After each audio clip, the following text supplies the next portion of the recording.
Wave optics में पहले तो टॉपिक है आपका इंटरफेरेंस, जो आपने पढ़ा था 11th क्लास में। यहाँ उसका इंटरफेरेंस का प्रैक्टिकल एप्लीकेशन है, Young's double slit experiment.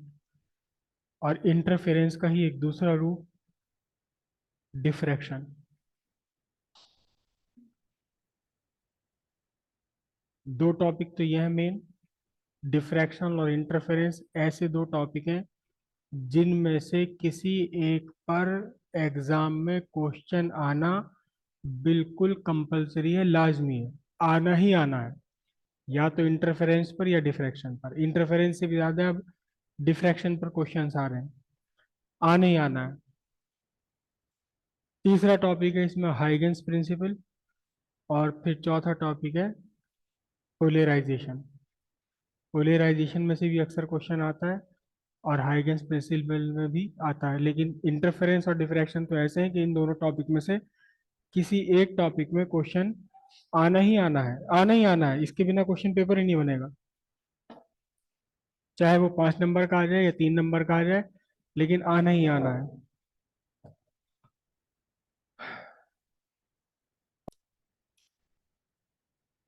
Superposition का ही एक रूप है इंटरफेरेंस।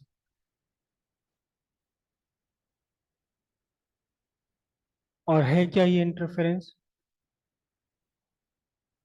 दो वेव है, एक ही मीडियम में चल रही हैं और एक ही लाइन, दोनों की एक ही लाइन है। Line of propagation, this is the line of propagation, एक ही लाइन पर चल रही है।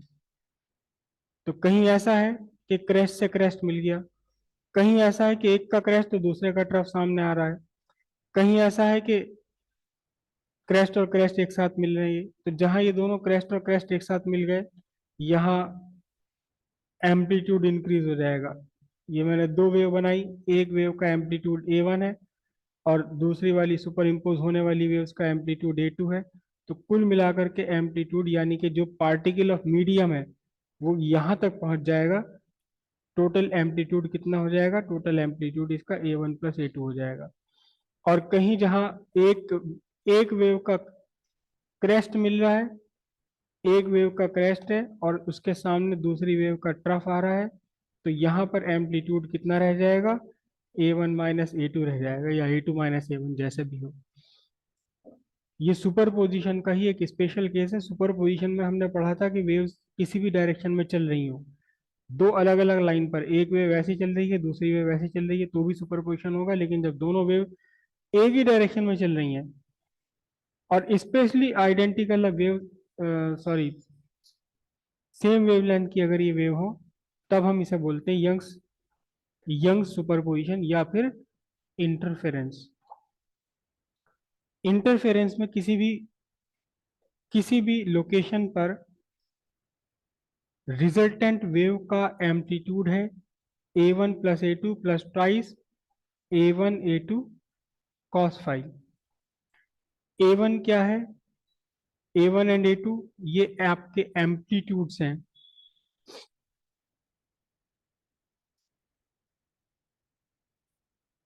Amplitudes of super imposing wave. Super imposing wave एक दूसरे के साथ जो सुपर इम्पोज कर रही हैं, एक दूसरे को जो ओवरलैप कर रही हैं वेव्स, इनके अपने एम्पलीट्यूड्स हैं। और फाई है यहाँ पर, फाई है यहाँ पर दोनों वेव्स के बीच का फेस डिफरेंस। फाई यहाँ दोनों के बीच का फेस डिफरेंस है कि किस फेस में मिल रही है, अपोजिट फेस में मिल रही है। जैसे यहाँ क्रेस्ट से क्रेस्ट एक दूसरे के साथ आ रहे हैं, तो यहाँ दोनों वेव्स ये सेम फेस में है। यहाँ एक का क्रेस्ट और दूसरे का ट्रफ आमने सामने आ रहा है, तो दोनों अपोजिट फेस में है। यहाँ ना तो क्रेस्ट से क्रेस्ट मिल रहा है, ना ट्रफ के ट्रफ मिल रहा है, ना अपोजिट फेस है, ना सेम फेस है, एक सर्टेन फेस डिफरेंस है। तो फेस डिफरेंस और सुपर इम्पोजिंग वेव्स के एम्पलीट्यूड के अकॉर्डिंग ये कंडीशन बनती है किसी भी इंस्टेंट पर, किसी भी पॉइंट पर, किसी भी लोकेशन पर net amplitude.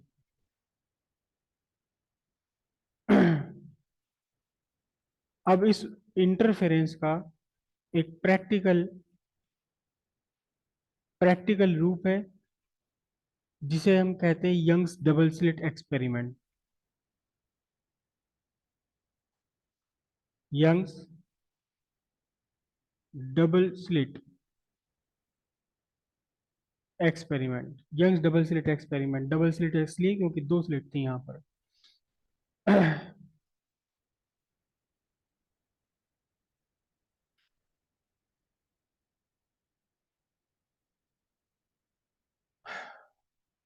Young's double slit से पहले, इस पूरे एक्सपेरिमेंट से पहले हम दो टर्म और समझेंगे।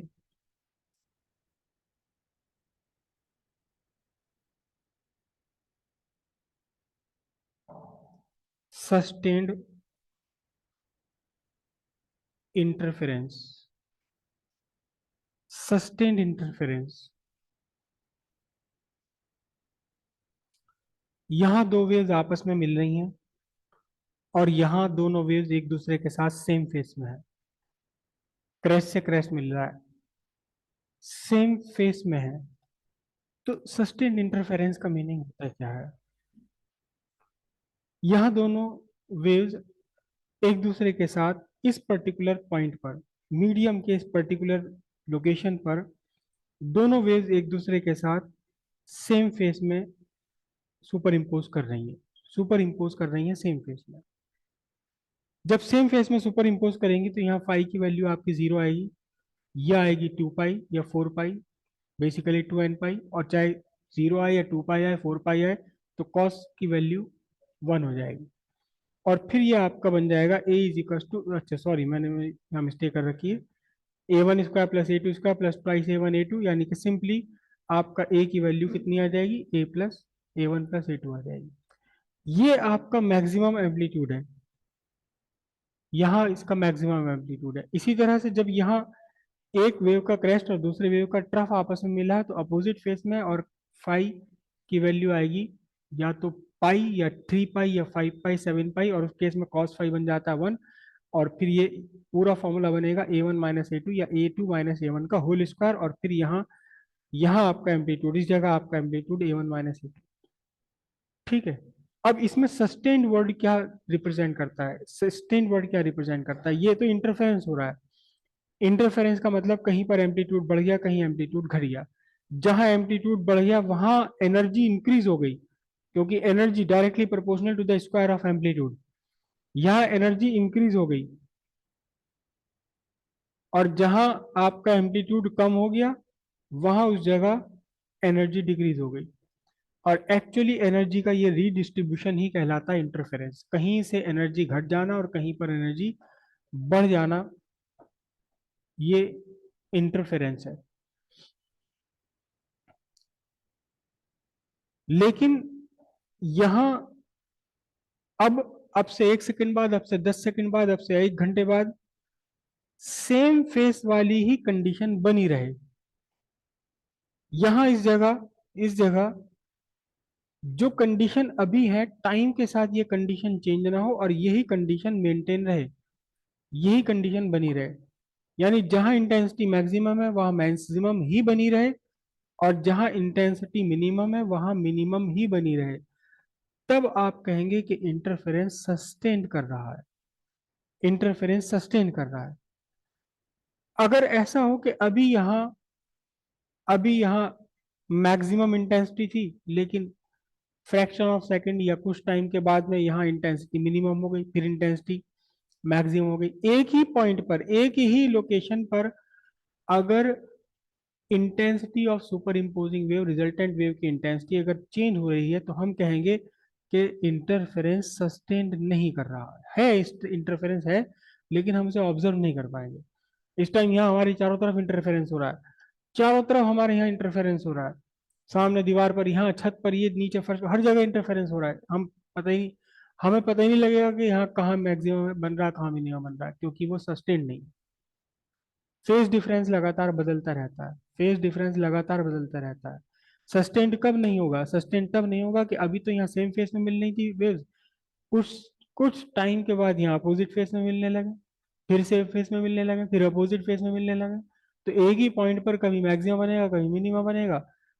और ये जो मैक्सिमा और मिनिमा का वेरिएशन है, ये इतना फास्ट भी हो सकता है बनना बिगड़ना कि उसको हम पकड़ ही ना पाए, हम ऑब्जर्व ही ना कर पाए। तो फिर हम क्या कहेंगे, इंटरफेरेंस सस्टेन नहीं कर रहा।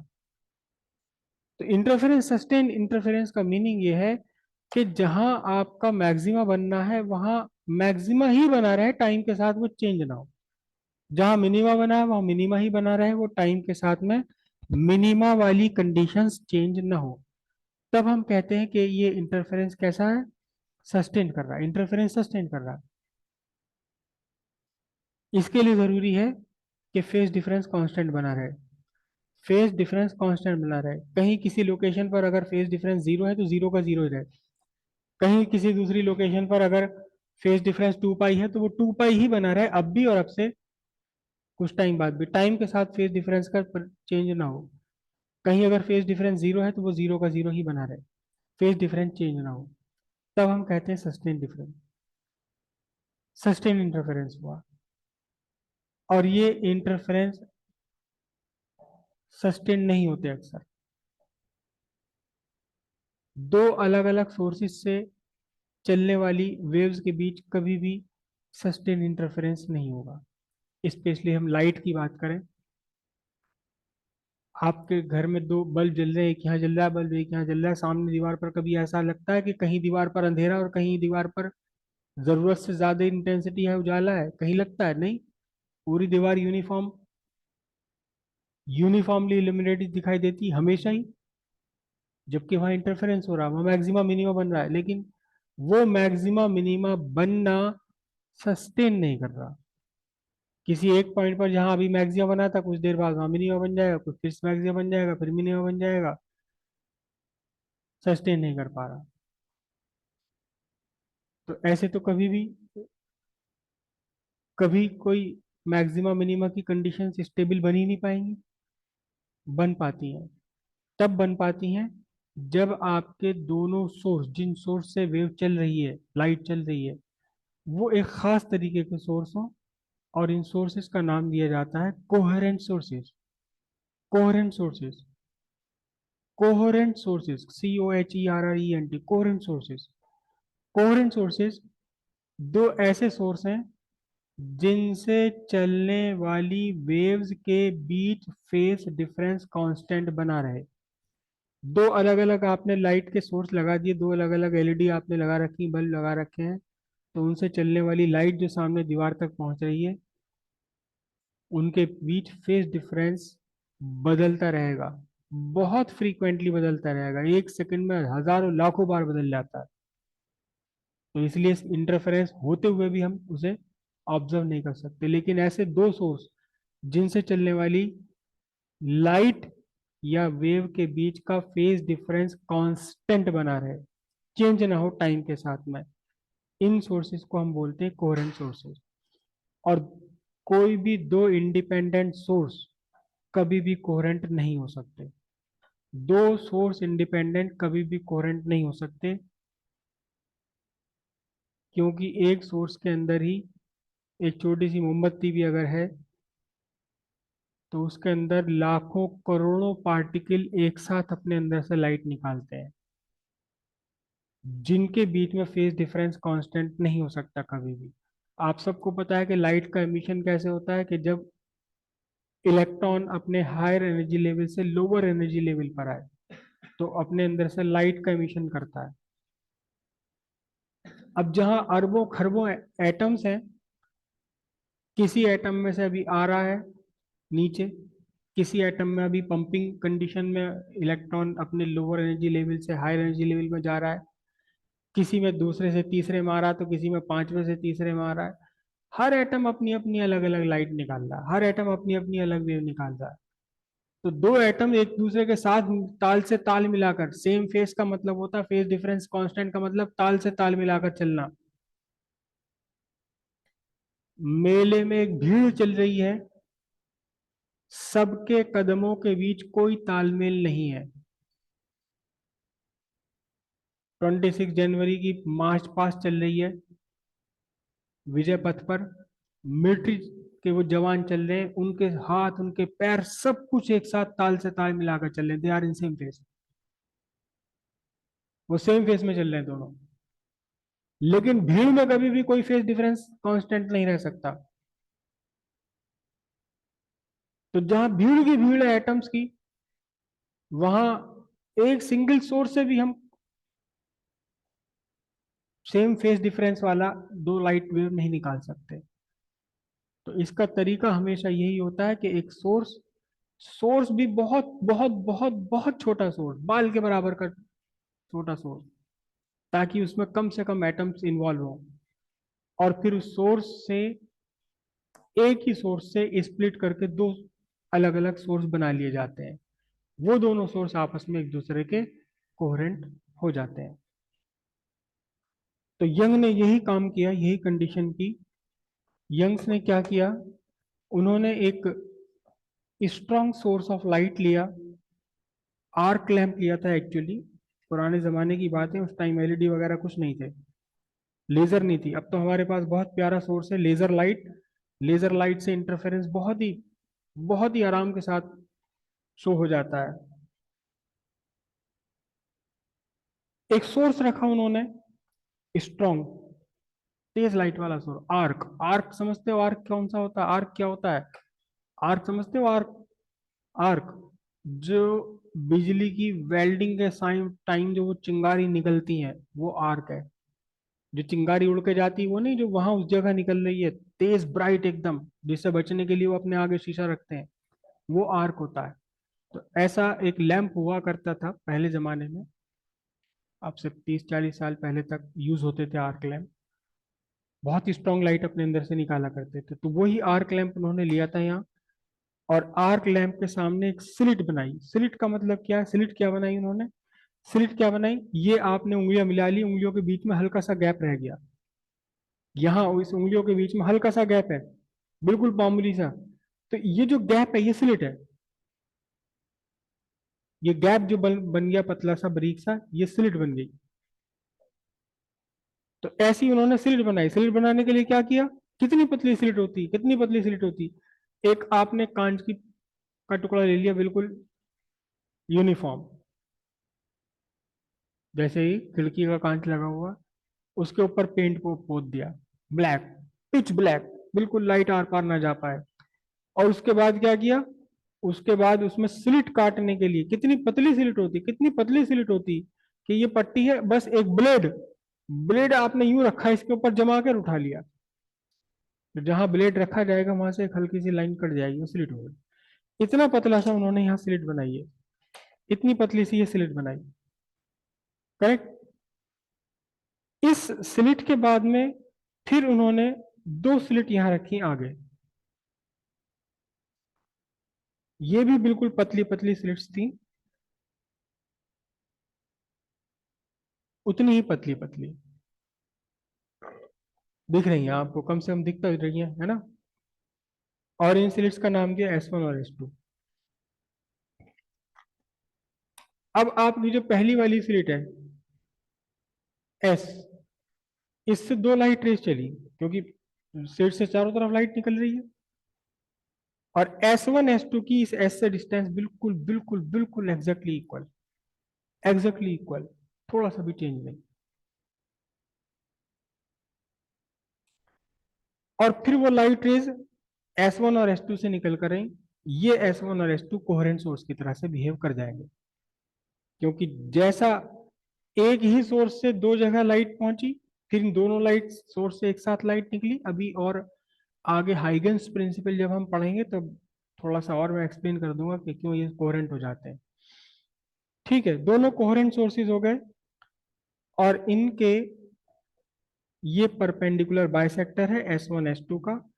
और यहां से एक काफी बड़ी डिस्टेंस पर एक क्या लगा दी, एक स्क्रीन लगा दी। स्क्रीन मतलब कुछ नहीं, सिर्फ सफेद कपड़ा या दीवार।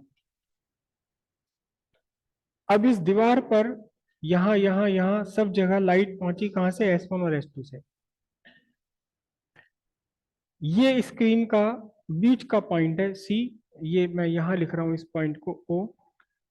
तो पॉइंट C पर S1 और S2 से चलने वाली दोनों लाइट रेज को बिल्कुल सेम इक्वल डिस्टेंस कवर करना पड़ेगा, S1 से C तक और S2 से C तक। क्यों? क्योंकि ये C पॉइंट कहाँ है? Perpendicular bisector of S1 S2। इस S1 S2 के एग्जैक्टली परपेंडिकुलर बाइसेक्टर पर है, और ये लोकस में थ्योरम में आपने पढ़ा होगा। तो यहाँ पॉइंट C पर दो लाइट रेस पहुंची, एक S1 से पहुंची, एक S2 से पहुंची, और दोनों को बिल्कुल इक्वल डिस्टेंस कवर अप करना पड़ेगा। इसका मतलब इन दोनों लाइट रेस को S1 S2 से C तक पहुंचने के लिए path difference zero, path difference zero, रास्ते का डिफरेंस जीरो हो गया। और जब पाथ डिफरेंस जीरो है, जब पाथ डिफरेंस जीरो है, पाथ डिफरेंस जीरो है, तो कॉरस्पॉन्डिंगली फेस डिफरेंस भी क्या है? फेस डिफरेंस भी जीरो ही है। तो यहां दो लाइट रेस पहुंची पॉइंट सी पर, कैसे? फेस डिफरेंस पर, जीरो फेस डिफरेंस पर, जीरो फेस डिफरेंस पर पहुंची।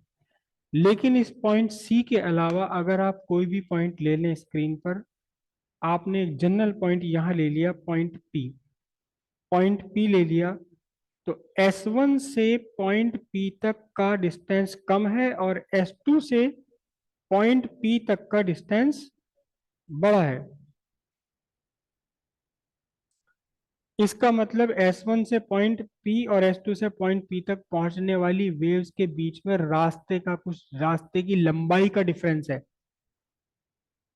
S1 से P तक पहुंचने वाली वेव को छोटा रास्ता तय करना पड़ता है, और S2 से P तक पहुंचने वाली वेव को बड़ा रास्ता तय करना पड़ रहा है। तो एक पाथ डिफरेंस है, पाथ डिफरेंस है, तो कॉरस्पॉन्डिंगली फेज डिफरेंस भी है।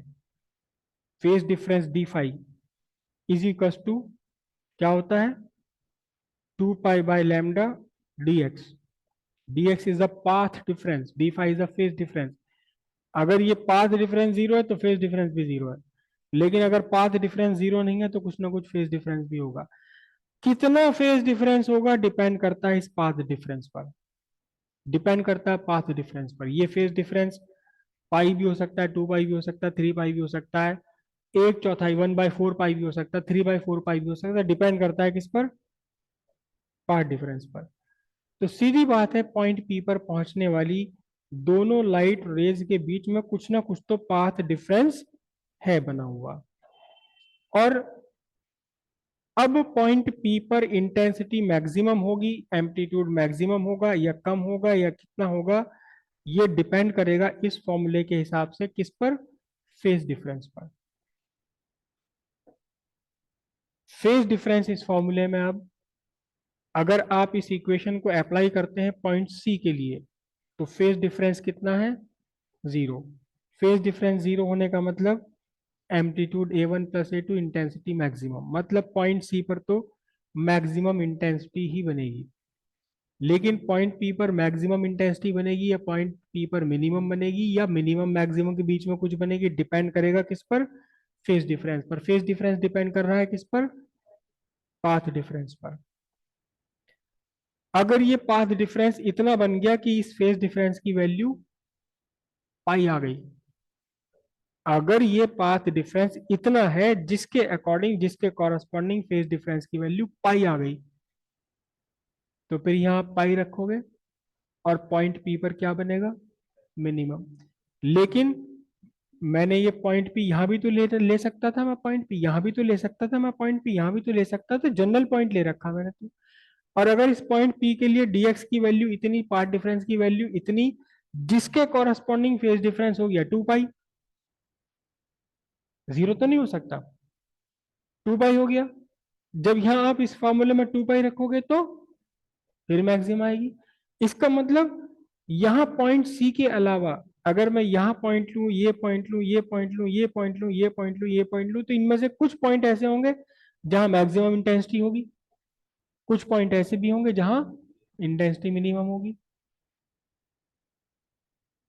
कहां कहां मैक्सिमम होगी? वहां वहां मैक्सिमम होगी जहां आपका फेज डिफरेंस 2 पाई, 4 पाई, 6 पाई, 7 पाई यानी 2n पाई आएगा। कहाँ कहाँ मिनिमम होगी? जहां ये फेज डिफरेंस पाई, 3 पाई, 5 पाई, 7 पाई आएगा, यहां। तो कहीं पर इंटेंसिटी मैक्सिमम, सेंटर पर तो मैक्सिमम ही बनेगी, क्योंकि यहाँ फेज डिफरेंस 0 है। इसके बाद फेज डिफरेंस जहां पाई बनेगा वहां मिनिमम, उसके बाद फिर जहां फेज डिफरेंस 2 पाई बनेगा, फिर उसके बाद जहां फेज डिफरेंस 3 पाई बनेगा, फिर उसके बाद जहां फेज डिफरेंस 4 पाई बनेगा, मैक्सिमम। पॉइंट सी पर मैक्सिमम इंटेंसिटी यानी तकड़ा उजाला, उसके कुछ ऊपर एक पॉइंट आएगा जहां उजाला है ही नहीं, अंधेरा। अंधेरा कायम रहे जब तक कि यहाँ फेज डिफरेंस पाई है। फिर उसके बाद स्ट्रॉन्ग इंटेंसिटी, जहां फेज डिफरेंस 2 पाई पहुंच गया। जैसे जैसे आप पॉइंट सी से ऊपर उठते रहोगे, वैसे वैसे S1 से P तक, S2 से P तक पहुंचने वाली लाइट का पाथ डिफरेंस बड़ा बड़ा होता रहेगा। जब पाथ डिफरेंस बड़ा होता रहेगा तो उसके कॉरस्पॉन्डिंग फेज डिफरेंस भी क्या होगा? बढ़ता चला जाएगा। पॉइंट सी पर मिलने वाली दोनों वेव्स के बीच में फेज डिफरेंस 0 है। इसके ऊपर एक पॉइंट ऐसा आएगा जहां दोनों वेव्स के बीच का फेज डिफरेंस 0 से बढ़कर पाई हो जाएगा। तो यहाँ क्या बन गया? मिनिमा। फिर उसके ऊपर एक पॉइंट ऐसा आएगा जहां फेज डिफरेंस पाई से बढ़कर 2 पाई हो जाएगा, तो फिर मैक्सिमा बन जाएगा। अब यहाँ पूरी इस स्क्रीन पर आपको एक पैटर्न दिखाई देगा। कैसा पैटर्न दिखाई देगा? कि पॉइंट सी पर मैक्सिमम इंटेंसिटी, फिर ये डिक्रीज होकर 0 हो गई, फिर यहाँ मैक्सिमम इंटेंसिटी, फिर यहाँ 0 हो गई, फिर ये मैक्सिमम इंटेंसिटी, फिर यहाँ 0 हो गई, फिर ये मैक्सिमम इंटेंसिटी। और जैसा पैटर्न ऊपर की तरफ बनेगा वैसा ही पैटर्न नीचे की तरफ बनता चला जाएगा। और ये जो पैटर्न बन रहा है इसे बोलते हैं interference pattern. Interference pattern interference pattern interference pattern में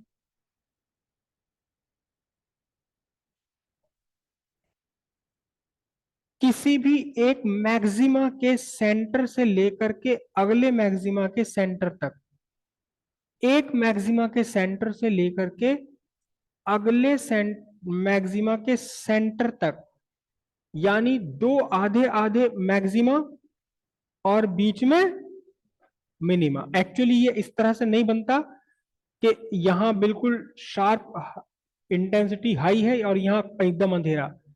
यहां से इंटेंसिटी डिक्रीज होती चली आती, डिक्रीज होती चली गई, और एक एक पतली सी लाइन मिलेगी आपको जहां बिल्कुल भी इंटेंसिटी नहीं होगी, वरना तो ये कंडीशन बनेगी ऐसी सी कुछ। यहां यहां बिल्कुल भी लाइट नहीं है और यहां मैक्सिमम इंटेंसिटी है, यहां मैक्सिमम इंटेंसिटी, और फिर ये इंटेंसिटी क्या हुई? डिक्रीज होते होते 0 हो गई।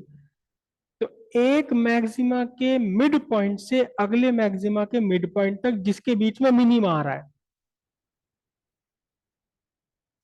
एक मैक्सिमा के मिड पॉइंट से अगले मैक्सिमा के मिड पॉइंट तक, ऐसे ही आप इस मैक्सिमा के मिड पॉइंट से लेकर के अगले मैक्सिमा के मिड पॉइंट तक ये ले सकते हो।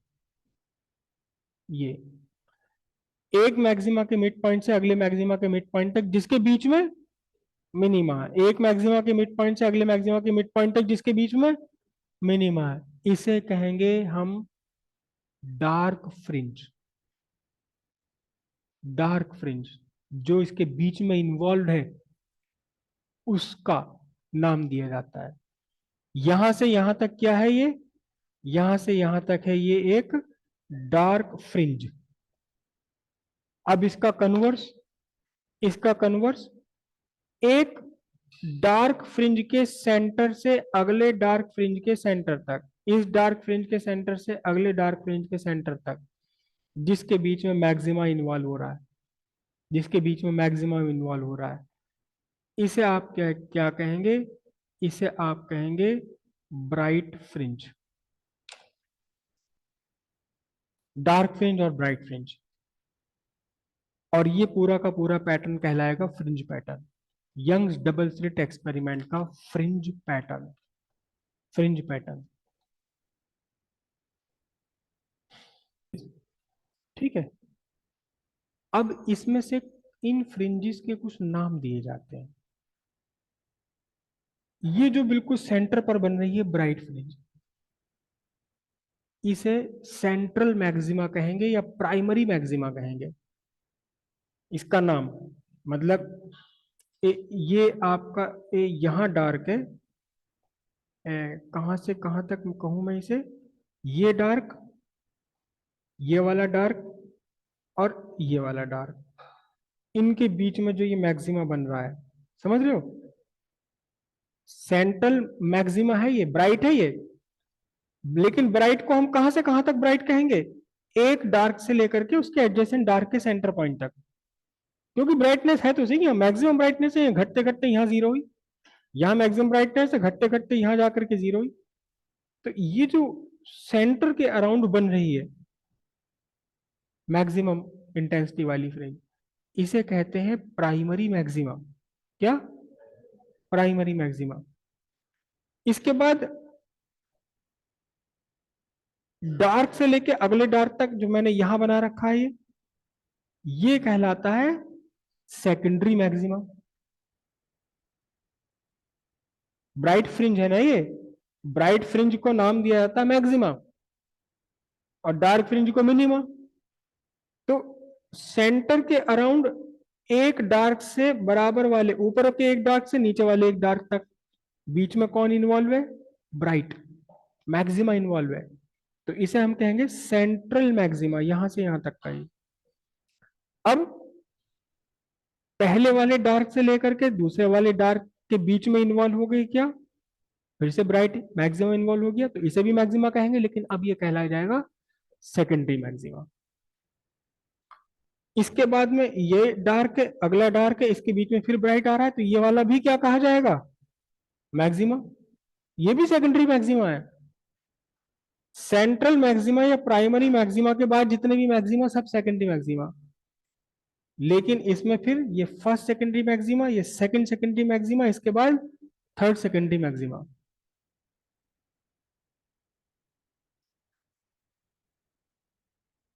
टर्मिनोलॉजी जरा जबरदस्त है इसमें, ये टर्म बार बार हम बोलेंगे, यूज करेंगे इन्हें। प्रिंसिपल मैक्सिमा भी बोलते हैं इसे जो सेंटर पर बना है, तीन नाम है इसके, principal maxima, central maxima, primary maxima. उसके बाद जो मैक्सिमा आया, ये इसका एक ही नाम है सेकेंडरी मैक्सिमा। लेकिन इस सेकेंडरी मैक्सिमा का में जो पहला वाला बनेगा सेंटर के तुरंत बाद, सेंट्रल मैक्सिमा के तुरंत बाद, चाहे ऊपर ले लो या इधर ले लो, ऑन ईदर साइड, किसी भी साइड में, ये फर्स्ट सेकेंडरी मैक्सिमा। इसके बाद जो बनेगा सेकंड सेकेंडरी मैक्सिमा, उसके बाद जो बनेगा third secondary maxima. Bright fringe के लिए वर्ड यूज कर रहे हैं मैक्सिमा, डार्क फ्रिंज के लिए यूज कर रहे हैं मिनिमा, क्योंकि मिनिमा ही बनता है वहां। अब प्राइमरी मैक्सिमा से लेकर के फर्स्ट सेकेंडरी मैक्सिमा के बीच में, प्राइमरी मैक्सिमा के सेंटर से फर्स्ट सेकेंडरी मैक्सिमा के सेंटर तक बीच में इन्वॉल्व है आपकी डार्क फ्रिंज यानी कि मिनिमा। तो ये आपका मिनिमा कहलाएगा। कौन सा मिनिमा कहलाएगा ये? हम्म प्राइमरी मिनिमा। प्राइमरी मिनिमा कोई भी नहीं होता, क्योंकि प्राइमरी लोकेशन पर तो आपका मैक्सिमा बन चुका है। ध्यान रखना इस बात को, प्राइमरी मिनिमा नहीं होता, प्राइमरी तो मैक्सिमा ही है। प्राइमरी लोकेशन पर मैक्सिमा बन गया तो मिनिमा का मतलब ही नहीं प्राइमरी का। अब क्योंकि प्राइमरी मैक्सिमा था तो इसलिए सेकेंडरी मैक्सिमा हमें डिफाइन करना पड़ा, लेकिन यहाँ प्राइमरी मैक्सिमा तो है ही नहीं, तो ये वाला क्या कहलाएगा, ये सेकेंडरी मिनिमा नहीं है। प्राइमरी मिनिमा नहीं है तो ये सेकेंडरी मिनिमा भी नहीं है। प्राइमरी लोकेशन पर मैक्सिमा बना था, उसे हमने प्राइमरी मैक्सिमा कह दिया, उसके बाद जो मैक्सिमा बने तो फिर इन्हें सेकेंडरी मैक्सिमा कहा। लेकिन प्राइमरी लोकेशन पर तो मिनिमा बन ही नहीं रहा, तो प्राइमरी मिनिमा है नहीं। जब प्राइमरी मिनिमा नहीं है तो सेकेंडरी मिनिमा भी नहीं है। बहुत सारी जगहों पर इसे लिखा हुआ सेकेंडरी मिनिमा, पता नहीं कहाँ से निकाल के ले आते हैं, पता नहीं जो है कहाँ से नई नई फिजिक्स निकाल लेते हैं। ये मिनिमा है, फर्स्ट मिनिमा। ना ये प्राइमरी मिनिमा है ना सेकेंडरी मिनिमा। जब प्राइमरी मिनिमा नहीं है तो सेकेंडरी मिनिमा क्यों होगा? First minima, second minima, third minima, maxima, primary maxima, first secondary maxima, second secondary maxima, third secondary maxima, minima, first minima, second minima, third minima, fourth minima. ना वो primary है ना secondary. जब primary नहीं है तो सेकेंडरी भी नहीं है। ठीक है।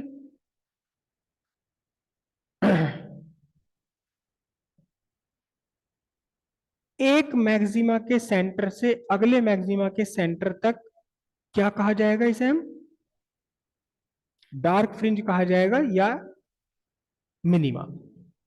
करेक्ट। एक मैक्सिमा के सेंटर से अगले मैक्सिमा के सेंटर तक जो भी लेंथ आई है, आपकी डिस्टेंस आया है, ये इसे कहा जाएगा विड्थ ऑफ डार्क फ्रिंज। ये डार्क फ्रिंज है। विड्थ ऑफ डार्क फ्रिंज या width of first maxima, sorry first minima. First secondary maxima के मिड पॉइंट से सेकंड सेकेंडरी मैक्सिमा के मिड पॉइंट तक सेकंड मिनिमा आ रहा है, इंक्लूड हो रहा है इसके अंदर। तो ये डिस्टेंस कही जाएगी width of second dark fringe, width of second minima, width of second minima या width of second dark fringe.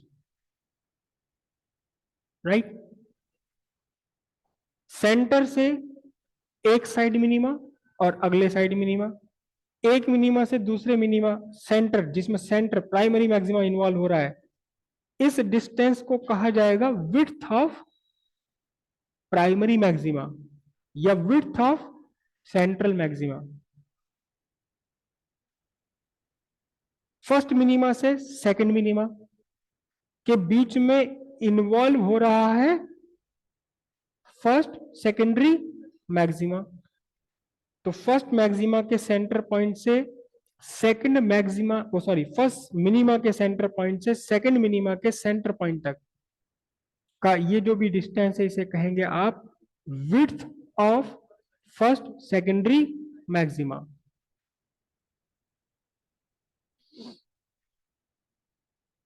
Young double slit experiment में सारा झंझटबाजी जो है वो हमें फ्रिंज विड्थ फाइंड करने की है। करेक्ट। और तीन फ्रिंज विड्थ फाइंड करेंगे। एक फ्रिंज विड्थ फाइंड करेंगे प्रिंसिपल मैक्सिमा की, फिर हम फाइंड करेंगे फ्रिंज विड्थ सेकेंडरी मैक्सिमा की, और फिर फाइंड करेंगे मिनिमा की। नो ना, जो ना प्राइमरी है ना सेकेंडरी है। ठीक है, तीन अलग अलग फ्रिंज विड्थ फाइंड करेंगे और इवेंचुअली तीनों ही इक्वल निकल कर आएंगी यहां पर। करेक्ट। और एक चीज और याद रखना कि इसकी जो मैं मैथमेटिकल डेरिवेशन कराता हूं वो किताबों से बिल्कुल अलग है, बिल्कुल ही अलग है किताबों से। वो किसी भी किताब में नहीं है। सारी किताबों में जो डेरिवेशन इसकी मैथमेटिकल पोर्शन है वो दिया हुआ है एनसीईआरटी वाला। एनसीईआरटी में भी जो तरीके से मैं करा रहा हूं वो एनसीईआरटी में नहीं है, वो अलग है। एनसीईआरटी में बहुत कॉम्प्लिकेटेड है, 50 चीजें उसके अंदर। यहाँ जरा सा एक ट्राइंगल कर लेंगे और खट से आंसर आ जाएगा।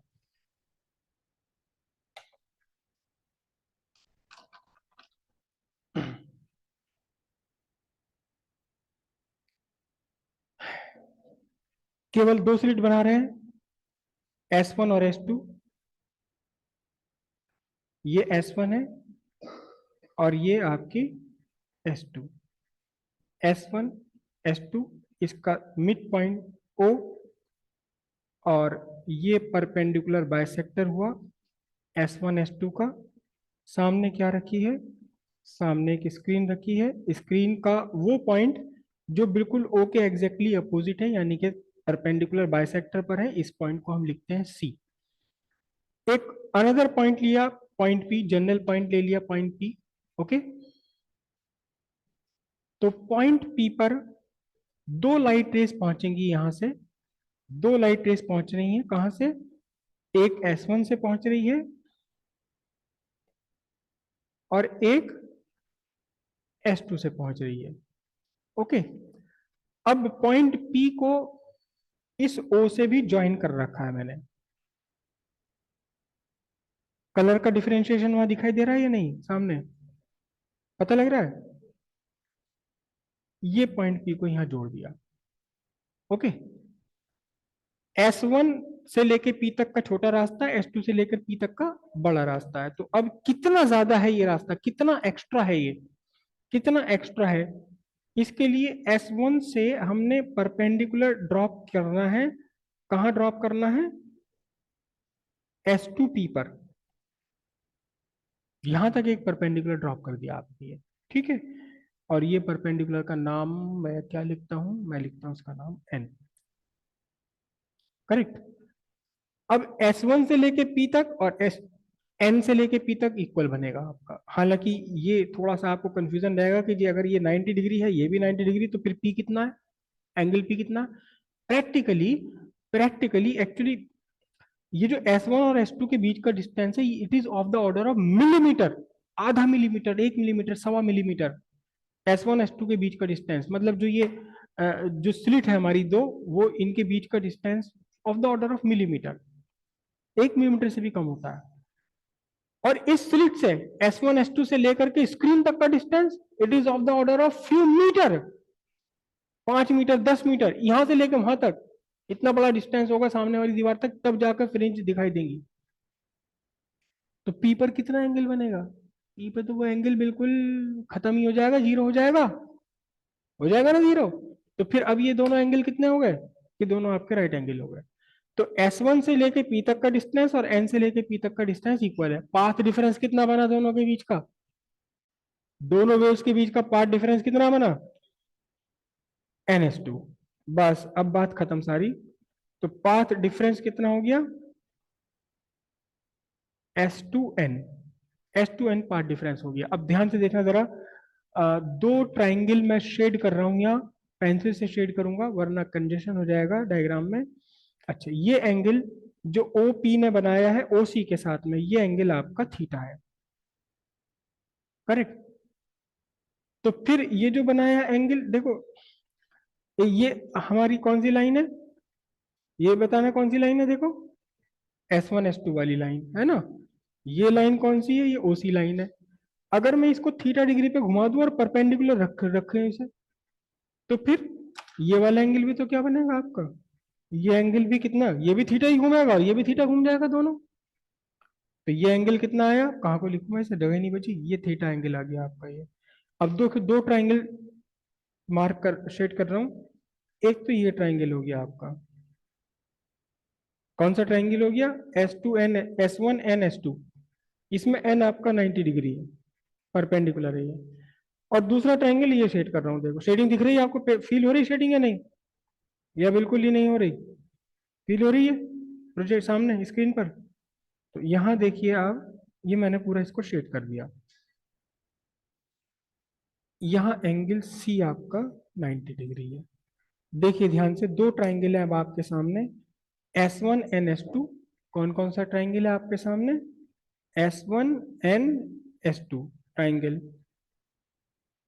S1 पर थीटा बन रहा है तो यहाँ देखो O पर थीटा बन रहा है। N पर 90 बन रहा है तो यहाँ C पर 90 डिग्री बन रहा है।